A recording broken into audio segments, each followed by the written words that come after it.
Hi! Hello! నమస్తే. Welcome to auto wala updates. ఇప్పుడే 'Chapra murder case' movie చూడడం జరిగింది. ఈ మూవీ అరౌండ్ 2 అవర్స్ రన్ టైమ్‌తో ఆల్రెడీ మలయాళంలో అయితే రిలీజ్ అయింది థియేటర్‌లో. ఇప్పుడైతే ఆహా! వాళ్ళు తెలుగులోకి తీసుకొచ్చి స్ట్రీమ్ చేస్తున్నారు. ముందుగానే చెప్తున్నానని తెలుగు డబ్బింగ్ అయితే చాలా బాగుంది గానీ సాంగ్స్ అయితే వరస్ట్ అనిపించింది. ఇంక ఈ మూవీ చూసాక నా ఎక్స్‌పీరియన్స్ చెప్పాలంటే లాస్ట్ 30 మినిట్స్ తప్పితే మిగతా మూవీ అంతా కూడా చూసాక యావరేజ్ అనిపించిందండి. లాస్ట్ 30 మినిట్స్ ఏదైతే ఉందో police station scene next level అని చెప్పాలి. అక్కడ చూసాకైతే మూవీ నాకైతే నచ్చిందండి. ఎస్పెషల్లీ యాక్షన్ మూవీ లవర్స్‌కైతే ఈ మూవీ పక్కా ట్రై చేయొచ్చు. సో, స్టోరీ నార్మల్ అయినా కానీ టేకింగ్ మాత్రం చాలా డిఫరెంట్‌గా తీసుకున్నారని చెప్పాలి. సో, ఈ టేకింగ్ వల్ల అయితే రొటీన్ అయితే అవ్వలేదండి మూవీ. చాలా డిఫరెంట్‌గా అనిపించింది. అండ్ ఎస్పెషల్లీ కెమెరా వర్క్ కూడా చాలా బాగుందని చెప్పాలి. సో, మూవీ స్టార్ట్ అవ్వడం అయితే మంచిగా మెయిన్ ప్లాట్‌తోనే స్టార్ట్ అవుతుందండి. తర్వాత క్యారెక్టర్స్‌ని బిల్డ్ చేసుకుంటూ చాలా ఇంట్రెస్టింగ్‌గా మధ్య మధ్యలో అలా ట్విస్ట్‌లు ఇస్తూ తీసుకెళ్తూ ఉంటారు. అండ్ మధ్య మధ్యలో ప్రెజెంట్, పాస్ట్ అని చెప్పి ఫ్లాష్ బ్యాక్ షాట్స్ కూడా చూపిస్తూ ఉంటారు. కాకపోతే ఇక్కడ వచ్చిన కంప్లెయింట్ ఏంటంటే స్లో నరేషన్ ఉంటుందండి చాలా వరకు.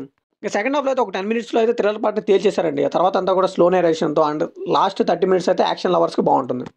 గిమ్ముని ఫ్యామిలీతో చూడాలంటే స్ట్రిక్ట్‌లీ నో అని చెప్పాలండి. ఎందుకంటే మధ్య మధ్యలో బోల్డ్ సీన్స్ గాని, అండ్ అలానే 18 రోజుల్లో వచ్చే అడల్ట్ సీన్స్ గాని, ఇవన్నీ కొద్దిగా మనల్ని ఇబ్బంది పెడతాయి. అండ్ తెలుగులో అయితే చాలా ఫౌల్ వర్డ్స్ కూడా ఉన్నాయి. ఈ మూవీ బేసిక్ స్టోరీ లైన్ వచ్చేసి 1986లోనే ఒక పందిని హంట్ చేయడానికి ఒక హంటర్ వెళ్తాడండి. అండ్ అలానే ఒక పెద్దాయన్ని వీళ్ళిద్దరిని అయితే ఎవరో చంపేస్తారు. సో, వాళ్ళని ఎవరు హత్య చేశారని ఒకవైపేమో పోలీసులు అండ్ అలానే తన కొడుకులు వీళ్ళంతా తెలుసుకోవడానికి ట్రై చేస్తూ ఉంటారు.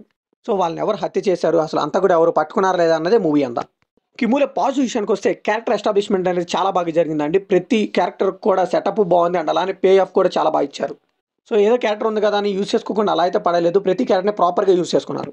సో, ఎందుకు ఇన్ని క్యారెక్టర్స్ వస్తున్నాయా అనుకున్నాను కానీ లాస్ట్ 30 మినిట్స్ చూసాక నాకు అర్థమైందండి. ప్రతి క్యారెక్టర్‌ని చాలా బాగా యూజ్ చేసుకున్నారు. ఇక పర్ఫార్మెన్స్ వైస్ అయితే అందరూ ఇరక్కొట్టి పడేశారని చెప్పాలి. ముందుగానే చెప్పాను కదా! తెలుగు డబ్బింగ్ కూడా ఈ మూవీకి చాలా పెద్ద పాజిటివ్ అయింది. ఇక సినిమాటోగ్రఫీ అయితే ఈ మూవీకి మేజర్ పాజిటివ్ అని చెప్పాలండి. చాలా బాగా తీసుకున్నారు. ఆ యాంగిల్స్ కానీ, ఆ టేకింగ్ గాని చాలా బాగుంది. అండ్ బీజీఎం కూడా మనకైతే రొటీన్‌గా అనిపించలేదు. చాలా కొత్తగా అనిపించింది. సో, నేను ముందుగానే చెప్పాను కదా! స్టోరీ వైస్ కొత్తగా ఏమి అనిపించదండి. ఒక మర్డర్ ఎవరు చేశారని కనుక్కోవడమే. కాకపోతే టేకింగ్ మాత్రం నెక్స్ట్ లెవెల్‌లో తీసుకెళ్లారు. టేకింగ్‌తోనే మనకైతే డిఫరెంట్‌గా చూపించారని చెప్పాలి ఈ మూవీని.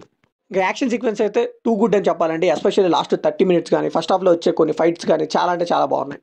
గిబులో నెగెటివ్స్ విషయానికొస్తే స్లో నరేషన్ అని చెప్పాలండి. ముందుగానే చెప్పాను కదా! నేనైతే కొద్దిగా మనకు ఆ ఎంగేజింగ్ ఫ్యాక్టర్ అనేది కొద్దిగా తగ్గుతూ వస్తుంటుంది మూవీలో. మళ్ళీ లాస్ట్ అరగంటలో మూవీ అయితే అమాంతం పైకి లెగుస్తుందండి గ్రాఫ్ అయితే.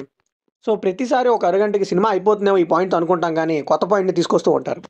అండ్ అలానే క్యారెక్టర్స్ నేమ్స్ కూడా అన్నీ చాలా వరకు సిమిలర్‌గా అనిపిస్తాయండి. పద్మిని అని, చిప్పన్ అని ఇలా వస్తూ ఉంటాయి. ఆ క్యారెక్టర్స్ నేమ్స్ కూడా నాకు చాలా వరకు గుర్తులేవు. సో, అది కొద్దిగా మనకి సింక్ అవ్వడానికి సిట్యుయేషన్స్ కొద్దిగా ఇబ్బంది పెడుతుంది. ఇంక ఈ మూవీలో ఎలిప్టికల్ అటాక్ అనేది ఒకటి చూపిస్తారండి. అదైతే మూవీలో కొద్దిగా నేను కన్‌ఫ్యూజ్ అయ్యాను. ఎలా వస్తుంది అలా అని. అలానే పోలీస్ క్యారెక్టర్ చేసిన వాసుదేవన్ కూడా లాస్ట్‌లో బాగా రివీల్ చేశారు.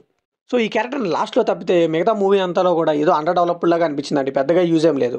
సో, ఫైనల్‌గా ఈ మూవీకి మనం ఇచ్చే వర్డిక్ట్ ఏంటంటే థ్రిల్లర్ పార్ట్ తక్కువ ఉన్నా కానీ యాక్షన్ మూవీ లవర్స్‌కి అయితే ఈ మూవీ పక్కా ట్రై చేయొచ్చండి.